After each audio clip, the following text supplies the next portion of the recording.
Welcome everyone to our webinar, Aesthetics Unmasked, How the UK Market is Evolving. My name is Hannah and I'm the Marketing Manager here at Rare, and I'm joined by Ben, who is our founder of Rare Group, and he will be taking you through the latest data and insights from our medical aesthetics tracker and clinic profiler products. We will also be doing a Q&A at the end of the session, so please do feel free to send through any questions you have by clicking the Q&A button on your toolbar at the bottom of the screen. I will hand you over to Ben now and he will take you through all of our research. Great, thanks Hannah. Hopefully you can all hear me all right. If you have any issues with audio throughout the presentation, then just flag. Hannah will just let me know if you can't hear me all right. So as you mentioned, this is our update on the data that we're tracking in the aesthetics market. My name's Ben, I'm the founder of Rare Group, and I'm hoping that from today's session, there'll be lots of insight, lots of data that you can use back in the office with your commercial teams, with your brand teams, and business leaders on what are the latest changes in the aesthetics market. So plenty in here for everybody. Just a bit about us. So we're a data company that uses technology and consultancy to solve client problems. We're pretty active in the aesthetics market. We primarily work in healthcare. It's one of our verticals of focus. And within aesthetics, what we're looking at are really kind of two areas, which is to understand what are the changes in consumer demand. So what is it, the types of treatments that people want, where they're going to get that treatment, and we can get all the way down to a regional catchment and postcode level. So we're collecting around 2 million data points on that. And then we are measuring changes within healthcare organizations. So we know what treatments that clinics are offering.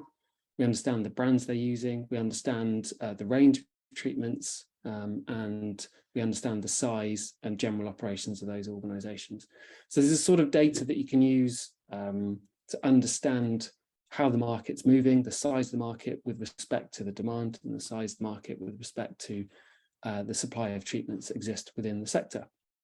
So quite a lot to take in. It's always a bit of a curse as someone who's presented data for the last 15 years that it can be a bit overwhelming.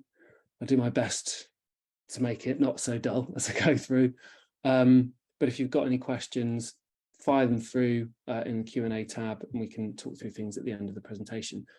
In terms of the agenda for today, so we're going to talk about market size. So how big is the opportunity in the UK? Where are we seeing changes in consumer demand? So what are the latest trends that we can observe? What's the type of, we call it a treatment repertoire. So what is it? What are the types of treatments and the range of treatments that individuals are getting when they go in clinics, which provides a bit of an opportunity in terms of portfolio management for manufacturers and clinics themselves. And then we've been asked quite a lot by different manufacturers about what's the impact of the cost of living crisis on the aesthetics market. So some of you I know are on the call, so this is the first view of the data. Just a quick note, we presented lots of this information at the CCR conference in October. For those of you who were there at the conference, we were showing what we call interim data on the consumer side, which is we pulled the data whilst we're still in field pulling information, which we had a high degree of confidence at 90% with. We've now finished the data collection on the consumer side, and so we can now present the results back at 99% confidence, plus or minus 2%. In terms of the data I'll be showing you on the consumer side, it's data we collect every 6 months. So this is updated every March and every October, and I'll be showing you changes in the last 12-month period. As for the clinic data that we go through, that's updated on a daily basis. So just bear that in mind when we talk through the data sets, but I'll be showing you information from March and October as we go through. So one of the biggest questions we always get asked is, well, how big is the opportunity in the UK? How big is it? How many people are interested in having treatments? What are the types of treatments they have? And what's the size of the prize? It's kind of mad when you look at the numbers, but ultimately we know that 7.7 million people in the UK have had some form of aesthetics treatment in the past 12 months. So that's 11% of the UK having some sort of treatment, be that fat dissolving, threading, botulinum toxin, dermal filler, vitamin injections, medicated weight management, laser hair removal, etc. It's a full range of treatments that they're having. So just settle with that for a minute. That's 11% of the UK. That's not a small number. That's quite a large number. But compare that to the number of people who are considering having treatment, which sits at nearly 14 million. If you walk down your local high street anytime today, lunchtime, or at the end of the day, what that is telling you that 1 in 5 people you walk past are actively considering having treatment. And I think what's kind of the lead message here for anyone on the call, whether you be a manufacturer, whether you be an owner of a clinic or a healthcare practitioner who runs a clinic, is that ultimately there's, half of the market opportunity isn't yet currently converted into having treatment. So ultimately there's a huge amount of revenue that's being left on the table. And this is a really important message for those of you that work with UK affiliates or work with investors, that the UK market is huge in terms of aesthetics. And I think this is really important for everyone to understand that, we now have the ability to understand the size of the market, something that we're measuring in lots of ways. And this is something we can do regionally. So we don't just have this at a UK level, we can also look at regions and catchment areas and postcodes to work out how many people are actively seeking treatment within a particular area. So it's enormously powerful stuff. It's information you can use for planning sales, marketing, outreach, etc.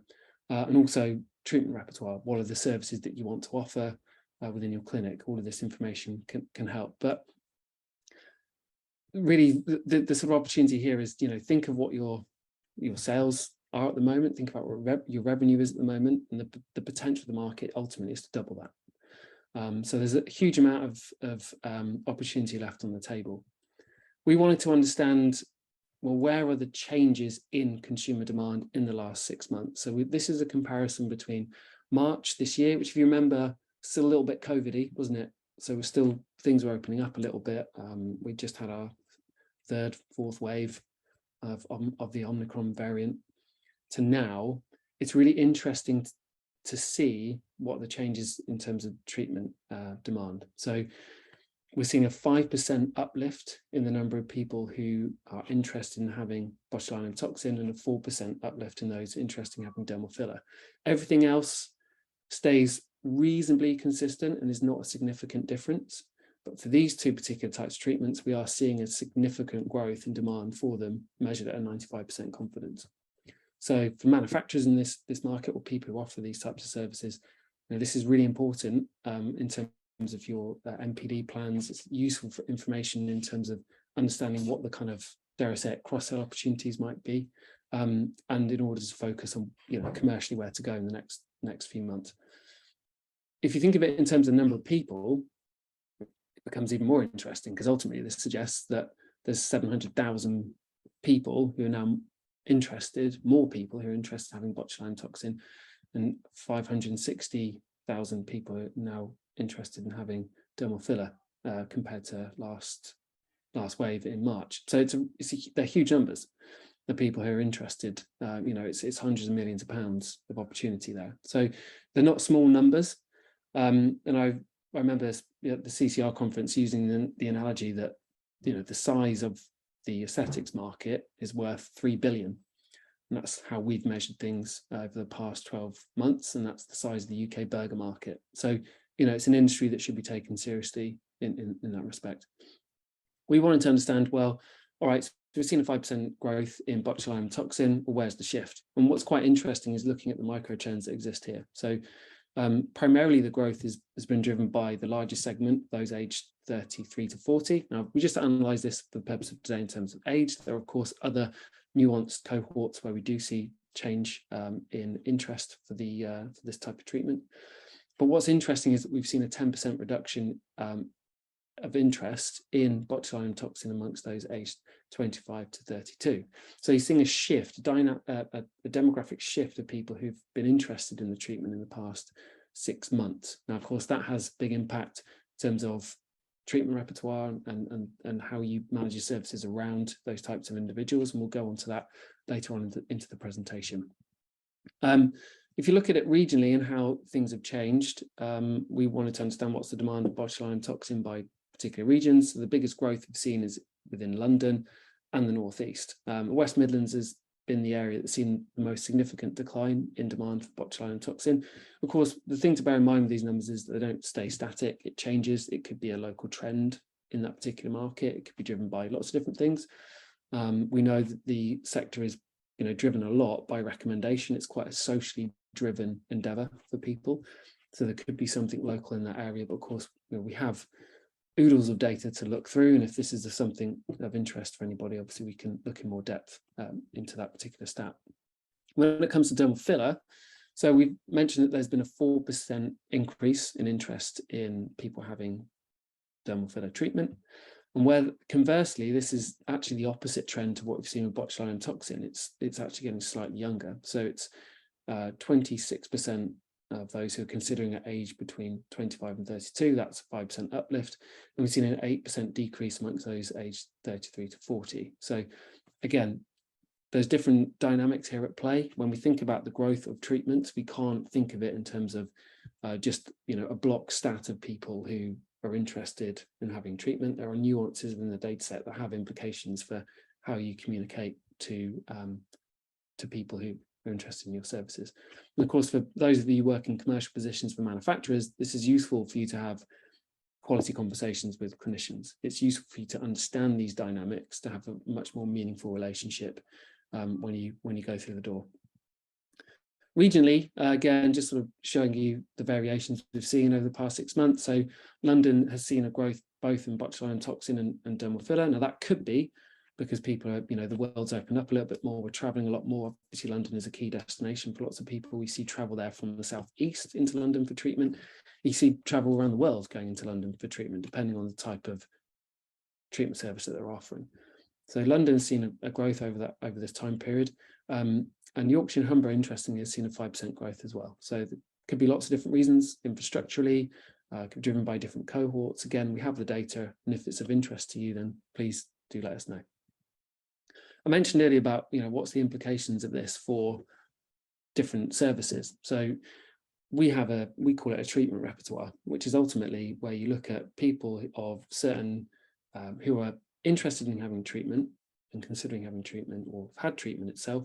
We like to understand, for those who are, what's the range of treatments they're having. So are people just coming in for one thing only, or actually when they go into a clinic, are they getting a range of things? And what does that range look like? Because it's not consistent throughout your lifespan. And I think this is illustrated perfectly by this slide. So in the past 6 months, we wanted to understand, for those who are considering having treatment, what's their repertoire. And what you generally see is for those aged under 32, you see dermal filler comes out top, and then you have things like laser hair removal, which you can see there, which remains as a share of the repertoire is the same amongst those aged 33 to 50, which I know would be a surprise to a few of you on the call.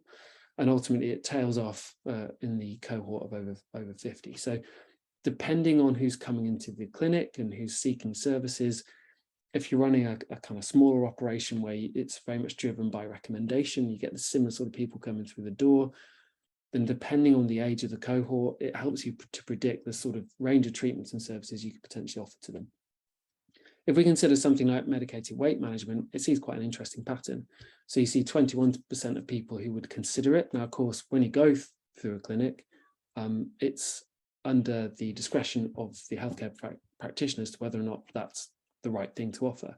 Ultimately, what we're doing here as an independent research organization is understanding the interest in this as a treatment. So, we're able to kind of understand the change of interest in these types of services. It goes from around 1 in 5 to 1 in 4 aged 33 to 50. Now, it could be a whole range of that. As people get a little bit older, less active, maybe they're starting families, and actually it becomes more of a focus for them. There's all sorts of psychological and biological reasons as to why weight may be an issue as people fall into that age bracket. And as they get a little bit older, it's less. When I think about this, I just think about my father, who, bless him, was a little bit overweight when he was working full time, and now he's hitting 70 in December. He lost about 20 kilograms just from stopping work. So there's all sorts of lifestyle factors that can change people's requirement for different types of services. And certainly understanding things in terms of the treatment repertoire helps you identify for clinics, where you can consider offering more treatments where there might be opportunity. And for manufacturers, it's a case of, well, what does our MPD look like? What are our partnerships? What are the cross-sell opportunities? What's the communication we can take to clinics who've maybe got more of a prevalence of certain types of cohorts with a particular repertoire that's unique to something else? So it's being able to use this information in ways to have, again, more quality conversations, more of an informed discussion with your healthcare practitioner to add value to their practice. So there's quite a lot to unpick in terms of the size of the market. We're seeing that, you've got 14 million people, roughly 1 in 5 people were considering having treatment. Currently, the difference between those that are having treatment and those that are considering is a ratio of 1 to 2. So the opportunity is immense. We could double the size of the aesthetics market quite easily if we can improve conversion of people to take an interest and actually go and seek support within a clinic. So the opportunity is there. In terms of where those changes are, we've understood that it's not uniform across all cohorts. There are certain micro trends to be aware of, and the implication of these micro trends is that depending on your service or depending on the relationship you have with healthcare practitioners, we can support them in lots of different ways. Now, how well served is the market meeting that demand? So lots of the data I've just presented comes from our aesthetics tracker, where we're looking at changes in consumer attitudes and behavior, and also we're tracking the prevalence of individuals who are getting treatment under the age of 18, so we can understand, from a legal perspective, how the market is performing. That information is measured at a regional and postcode level to enable us to extrapolate meaning across the whole of the UK and in particular regions. We've also got our clinic profiler, which enables us to understand, well, what are the services and treatments that the clinics offer. So we can use these two things in combination to work out where the opportunities are, both in terms of what people want and the sort of treatments they're looking for, and actually where there's opportunity in terms of market expansion for clinics to meet these particular needs. We thought it would be interesting to do a bit of a comparison. So as I mentioned, we've got roughly 1 in 5 people, roughly in England. So this is analysis just of England for the purpose of today's session. In England, 20% of people are considering having some form of treatment. It's all very well and good. We know that to be quite a significant number. But then how well served are current CQC registered clinics at meeting that demand? Are we seeing that it's 20%? And the interesting thing is actually within the 50,000 odd CQC registered clinics, around 8% of them are offering some form of aesthetics treatment. And within that data set, you've got all sorts of different definitions of what an aesthetics clinic is. So you have your kind of pure aesthetics clinics, which make up a proportion of that. They're those that really lean in and focus heavily on aesthetics as their lead proposition. You have dental practices that are a bit of a blend of dental practice and aesthetics treatment. And then you have these services actually that might be in all sorts of different areas that offer aesthetics as an aside. So it's quite a range in terms of the clinics that are there. Obviously, you might have different sort of clinics that you're looking to communicate with and develop relationships with, which we'll have insight on. But it goes to show that actually, in terms of meeting this demand at a CQC level, given the change in regulations that we expect within the next 24 months, there's a lot of work to be done in order to ensure we've got sufficient coverage in England to meet the demand that's there. So I think it's quite a lot of work to be done at a clinic level in terms of the expansion out within the regulatory framework to meet that demand that could well happen in the industry. Now, if you look at it in terms of treatments, this is an analysis on the left-hand side. What you can see there is the share of patient demand for treatments. So botulinum toxin, dermal filler, laser hair removal, Medicaid weight management, body contouring. Now, this is just in England for patients. And on the right-hand side, we're seeing the share of CQC clinics that are offering those particular treatments. So what this shows you is that ultimately, for something like botulinum toxin, you've got 36% share of demand of those who would consider having treatment, considering having botulinum toxin. But in terms of the share of treatment services within aesthetics clinics, as per our definition, we're at 24%. So it shows that actually there is certainly a consideration here for clinics in order to, for those that haven't gone through the CQC process and maybe offering medical devices to do so, because the opportunity is certainly there. It's the reverse pattern that we see dermal fillers, where we currently see as a market is it is overserved compared to the demand within CQC clinics. And there's some interesting patterns to observe for laser hair removal and medicated weight management, ultimately, that see a similar sort of pattern as we do for botulinum toxin, where ultimately there is more capacity needed, to meet the demands in the market. So certainly some opportunities there for different organizations across those products. So it's interesting seeing it that way, because if you're thinking about, your product portfolio, your sales team and your efforts, and the sort of consultancy approach you'll have with clinics, this does paint quite an interesting picture in terms of how we can support people to meet the requirements within the regulatory frameworks. We've got analysis here on the cost of living crisis. So it's quite a big thing that lots of manufacturers have asked us is, what's the impact of the cost of living crisis going to be on demand for the market? So we wanted to take you through some of these stats. We presented some of these at the CCR conference a couple of weeks ago. I think it was a couple of weeks ago, yeah, about a month ago. And these are just the final stats that we've got on this information. So the kind of lead in with this is that if you look at those that are considering having treatment, is around 4 in 5 people who are actively considering having treatment would say they believe the cost of living crisis is going to have a high impact on them. So you just sort of let that sink in a minute. That's potentially a huge slice of the market that are going to be affected in some way, but we don't know, what are they going to do as a result? We don't know that, and that's something that ultimately will play out in time. But if we were to have a bit of a prediction, and we've got some understanding within our data that may enable us to understand what we could do to support people. If you look at it across, we just picked 3 treatments here, just to sort of talk through, but it's a consistent pattern across treatment. So whether they're people who are considering dermal filler or botulinum toxin or medicated weight management, of course, they don't get to make the decision what they have when they come into clinic. That'll be at the discretion of the healthcare practitioner. Goes to show that depending on the type of treatment, it's a fairly consistent picture. And we've seen this across all treatments as well. We do have it across 19 treatment types if people want to see this information cut that way.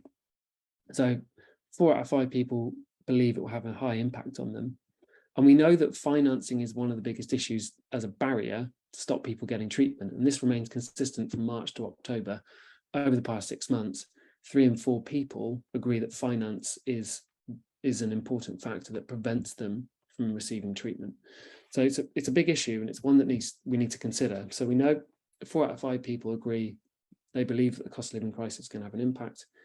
3 in 4 people agree that finance is important for them when in terms of preventing them having treatment. So it's potentially quite a big issue that we need to overcome here. But when it comes to the cost of living crisis and how we can communicate, it's quite an interesting story that we're seeing, is that ultimately the price of treatment as a factor for getting treatment is consistent between March and October. So there's been the current narrative around the cost of living crisis over the last 6 months hasn't necessarily affected people's agreement that price is an important factor when deciding to get treatment. Neither is the fact that it's a competitive price. It's the same.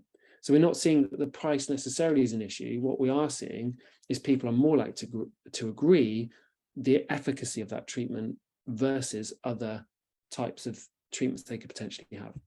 So you sort of have to let that sink in, and there has to be some nuance around this, because obviously there are, restrictions on what we can communicate, and there, be that legally, be that morally, be that ethically, there's lots of considerations you have to bear in mind. But what this does show is that people, when they're thinking about having treatment, are evaluating having an aesthetics treatment versus another type of approach, where they're balancing off what are the trade-offs in price and efficacy of it. So it's an interesting kind of mindset that's creeping in. And in terms of means to pay, again, just illustrating the 3 treatment types here. But this illustrates that people are more likely to consider having treatment on credit. Whereas before, you'd see more people reaching to their debit card and sort of think and doing it in terms of what their means are to pay for treatment.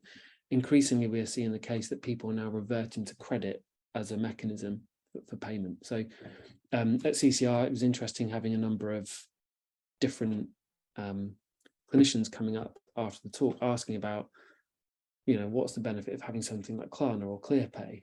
Could I offer it? Should I do that? And it's interesting that, lots of practitioners are now thinking about these mechanisms to support people within their clinic. And it's now becoming more prevalent beyond retail. It's becoming, prevalent in private healthcare to use those sort of services. And they're the means that people are using to pay for treatment. So in terms of the cost of living crisis, what we're seeing is, yes, people agree it's going to have an impact.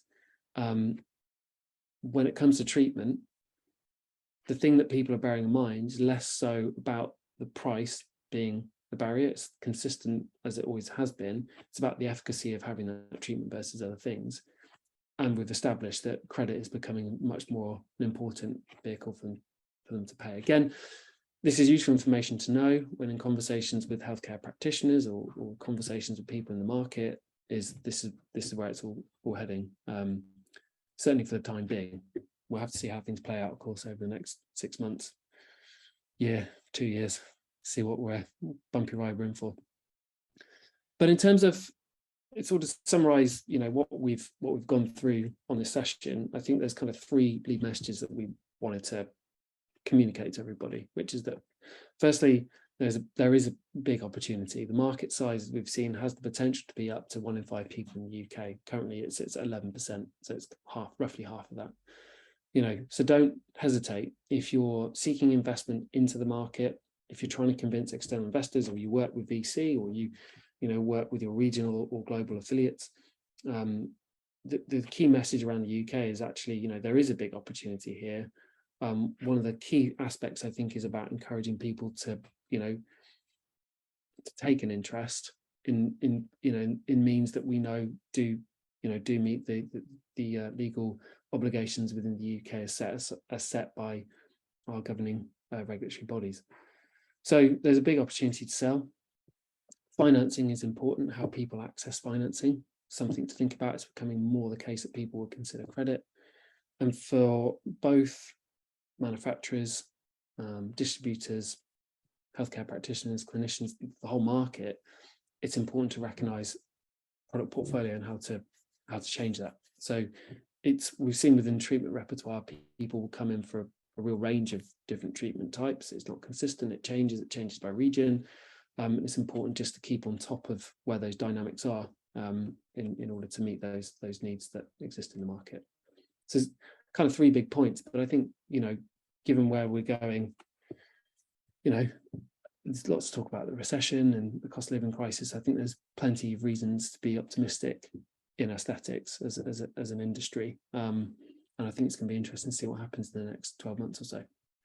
So given at a time, I'm conscious that we're at the half-hour mark and you're all very busy people. So I'll hand back over to Hannah. Cool, thanks, Ben. Yeah, we've had a few questions come through. If anyone does have any more, please just send them through in the Q&A box. We have one here that's kind of regarding the clinic data that you were talking about. So obviously we've covered just England, but someone's asked, what about Scotland and Northern Ireland? So on the consumer side, we track all the devolved nations. With the clinic profiler, we are currently covering CQC, and we'll have the other devolved nations by the end of the month. We're also doing non-CQC. So in the new year, we'll be tracking all those clinics that are not currently part of or part of CQC, HIS, CIW, etc. So all of that's in our dev roadmap, and we'll have the first release at the end of this month. Perfect, thank you. We have another question that says, is the consideration data net new of inclusive repeat patients? Good question. I will check. So I'll confirm that. Yeah, it's considering. So yeah, let me check that one. But certainly, if what we can do is in the data set is obviously pull out those who've had treatment and are considering, and we can pull out those that are considering but haven't had treatment in the past. So if that is an interest, you want to see both, we can do that. We have that in the data. Obviously for today, we presented mostly those that are considering having treatment because the numbers were quite interesting. Perfect. I have another question here. Do you think being CQC registered versus non-CQC will play a part in client choices during the economic crisis? Do you have consumer data on how important this is to them? Yes, and yes. So yes, it is important. So I find off the top of my head, thinking about the data, it's roughly about 60%, but it could be more, as that being a reason. And yeah, we do have data on that. So that's something we track. So we track how important that is to people in terms of the decision to get treatment or not. So yeah, we do have that. And we can split that by, again, regionally, you can split that by treatment type. So people who maybe think about only medical devices, those that are thinking about POM, even though they don't get to make the decision, you know, what's their attitude? So yeah, we do have that information. Perfect. And I guess that's something that we could, look into a little bit more, and potentially someone's asked if we can share that data, so we can intro you to our business development manager, who will be able to kind of talk to you a bit more around accessing that data for you. Yeah. Perfect. And then we have another question, which is, so you mentioned that treatment choices are driven socially. So do you expect to see the treatment repertoire change in each of the age groups over time?